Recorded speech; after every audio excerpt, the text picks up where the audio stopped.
Hello everyone. So guys, आज के इस वीडियो में हम बात करने वाले हैं सीबीएसई टर्म 2 का जो एग्जामिनेशन है क्लास 10th का और क्लास 12th का, वो होगा या फिर नहीं होगा। क्या वो एग्जाम कैंसिल हो सकता है कि नहीं। तो बच्चों, काफ़ी ज़्यादा कन्फ्यूजन बच्चों के दिमाग में आ चुका है सीबीएसई टर्म 2 एग्जाम को लेकर। बच्चों, जैसा आपको पता है कि ये कन्फ्यूजन बच्चों के दिमाग में क्यों आ रहा है, रीजन है उसका ओमिक्रॉन। कोरोना का जो न्यू वेरिएंट है उसके चलते काफ़ी बच्चों के दिमाग में ये कन्फ्यूजन बैठ गया है कि अब सीबीएसई टर्म 2 हो पाएगा या नहीं।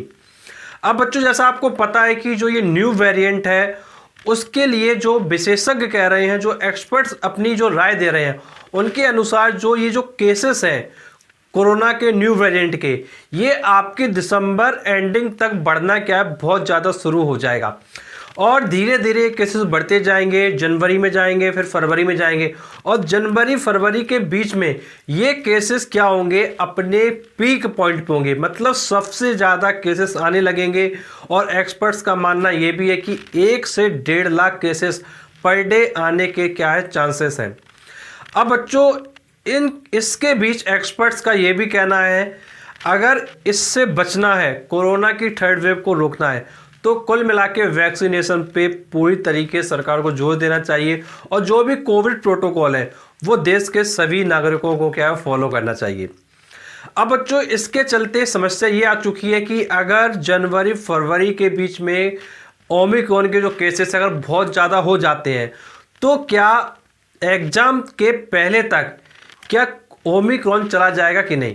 जैसा आपको पता है कि भाई मार्च अप्रैल के बीच में आपका टर्म 2 एग्जामिनेशन है। अब आपको पता है भाई जनवरी फरवरी में पीक पॉइंट पर है, तो क्या 1-2 महीने के अंदर ही ओमिक्रॉन पूरी तरह चला जाएगा कि नहीं, ये सबसे बड़ा क्वेश्चन मार्क बन गया है। अब देखिए आने वाले समय में क्या होता है, अब ये इस पर डिपेंड करेगा।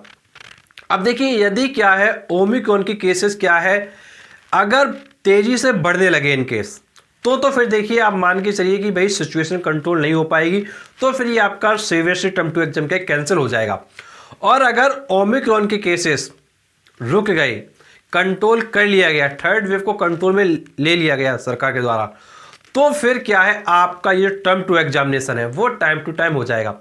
और इन केस अगर ओमिक्रॉन के केसेस बढ़े बट बहुत तेजी से नहीं बढ़ पाए, तो एक चीज़ ये भी हो सकती है कि भाई एग्जाम को आपके क्या है पोस्टपोन कर दिया जाए। जैसा आपको पता है कि भाई मार्च अप्रैल के बीच में होना है, तो भाई एग्जाम को पोस्टपोन किया जा सकता है, आपके मई जून में कराए जा सकते हैं। तो बच्चों, पहले तो देखिए बोर्ड ये करेगा कि आपके एग्जाम को कैंसिल नहीं करेगा, पहले वो इसको पोस्टपोन करेगा। जब पोस्टपोन करने के बाद भी चीज़ें कंट्रोल में नहीं आ पाएंगी तब इसको कैंसिल किया जा सकता है।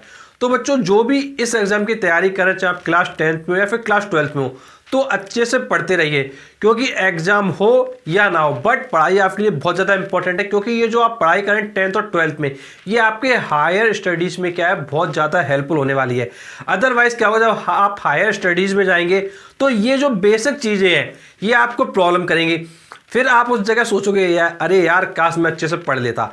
तो इसलिए आपको ध्यान ये रखना है कि भाई 10th की चीज़ें और 12th की चीज़ें बहुत अच्छे से पढ़े, एग्जाम हो या ना हो, बट हमको अपने हायर स्टडीज़ के लिए अपने कॉन्सेप्ट को क्लियर करना है। काफ़ी बच्चे हैं जो 12th के बाद क्या है एनडीए में जाते हैं, आईआईटी में जाते हैं, नीट में जाते हैं, बट आप जिस एग्जाम में जाना चाह रहे हो उसके लिए जो बेसिक कॉन्सेप्ट है वो तो वही रहेंगे, बेसिक कॉन्सेप्ट तो नहीं बदलेंगे। और इस जगह अगर आपने बेसिक कॉन्सेप्ट को नहीं पढ़ा और आप सिर्फ इसी चक्कर में बैठे रहे कि एग्जाम कैंसिल होगा कि नहीं होगा, तो फिर आपके लिए क्या दिक्कतें होने वाली हैं। तो इसलिए आप क्या अपनी पढ़ाई पे फोकस करिए। अगर एग्जाम होगा तो आप आसानी से दीजिएगा, और एग्जाम अगर नहीं होता तो भाई आपको मार्क्स तो दिए जाएंगे आपके टर्म 1 के अकॉर्डिंग, तो उसके अकॉर्डिंग आपको मार्क्स मिल जाएंगे। यदि कोई आपका डाउट है, कुछ आपका प्रॉब्लम है, कुछ आप पूछना चाहते हैं, तो आप नीचे कमेंट बॉक्स में कमेंट करके पूछ सकते हैं। और ऐसे वीडियोस पाने के लिए आप चैनल को जरूर सब्सक्राइब करें, नोटिफिकेशन दबाएं, क्योंकि हम आपके लिए वीडियो लाते रहते हैं। चलिए मिलते हैं आपसे नेक्स्ट वीडियो में, तब तक के लिए शुक्रिया।